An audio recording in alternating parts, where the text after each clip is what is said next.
The next question is from Jabir Haruna from Nigeria. I am a police officer. Is it allowed for a public officer to accept gratification and gifts from public which one does not demand for? Another question from Anonymous, India but living in Dubai.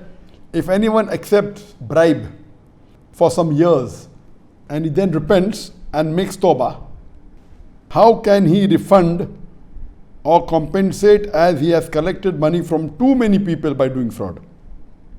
Brother Jabir has asked a question that if he gets gratification or without demanding some gifts as a police officer, then is it accepted or not? Our beloved Prophet ﷺ said, it's mentioned in Sahih Bukhari, volume number 9, Hadith number 6979, that the Prophet told one of the persons to go and collect zakat. So when he comes back, he tells the Prophet, this is your money of zakat and this is the gift I received. The Prophet replies that, will you go and sit at the home of your father and the home of your mother, and do you think you'll get these gifts? And the Prophet gets very angry. And immediately when he's addressing the people, he tells, O my people, I had appointed one of you to do an important task for me which Allah had entrusted on me, referring to collection of zakat. That person comes and gives me and says, this is the zakat money which is for you and this is the gift I received. I told him that, will you go and sit at the house of your father and the house of your mother, and do you think you'll get these gifts?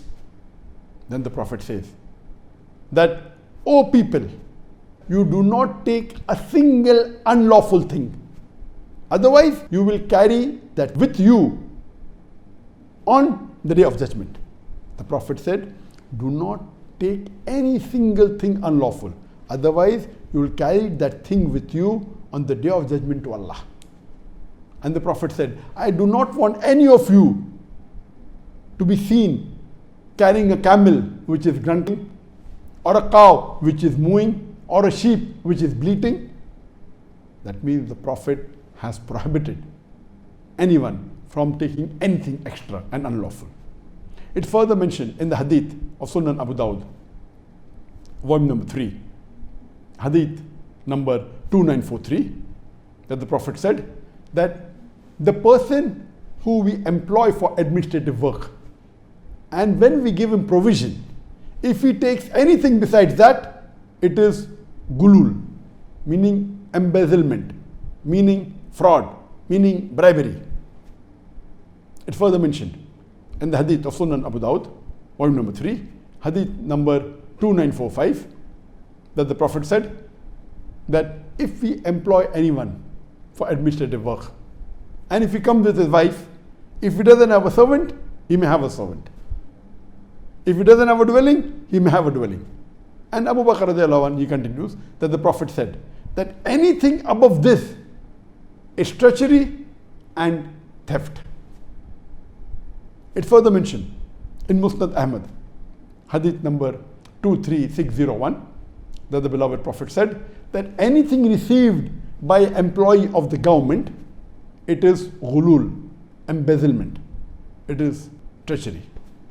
From all these hadith we come to know that any employee of the government or provided by the government, or as for that matter any company, besides the salary what he gets and besides the perk what he gets, anything else he received from anyone outside, it is equal to bribery, it is equal to gulul, it is equal to embezzlement. That means any government servant in any country today, Muslim country or any other country, if he receives anything besides the salary and the perk which is mentioned in the contract, anything above, it may be, we call in India chai pani, in Pakistan chai pani, meaning water and tea. Some people say sweets. Some people say oiling of the palm or greasing of the palm. Some people say under the table. All these things, gifts, any gift, direct or indirect, besides the salary and the perks that has been given officially in the contract, anything above that is bribery. So as far as the first question is concerned, asked by the brother in Nigeria, if you are a police officer or working at any post of the government, besides your salary and the perks that is given by the government, anything else is counted as bribery. As for matter of fact, if a person is working on a high post or any post in a private company as a manager of the company, he's getting his salary, he's getting his perks, he's getting his allowance. Above that, if any of the clients give him any gift, a watch or anything else, this is counted as bribery according to the beloved Prophet Muhammad. It is counted as gulul, embezzlement. Regarding the second question, a similar question that is asked by Anonymous India, that if anyone accepts bribe for some years and he repents and makes tawbah, how can he refund or compensate as he's collected money from too many people by doing this fraud?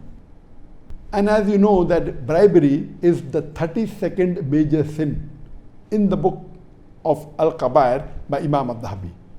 Amongst the major sins, Imam al-Dhahabi lists bribery as number 32. It's mentioned in the glorious Quran, in Surah Baqarah, chapter number 2, verse number 188, that use not your wealth as bait for judges in order to eat other people's wealth. It's mentioned in Jami' Tirmidhi, hadith number 1337, that the beloved Prophet Muhammad said that anyone who gives bribe or anyone who takes bribe, Allah's messenger has cursed them. So bribing is a major sin. If someone now wants to repent and do tawbah, what can he do? For doing tawbah, there are 5 requirements. Number 1, he should agree what he's doing is wrong. Number 2, he should stop it immediately. Number 3, he should repent and ask for forgiveness. Number 4, he should not do it again. And number 5, if possible, he should undo it. For example, if you have taken bribery from many people, if you can remember the amount or the name of the person, and if you can give back, that's the best.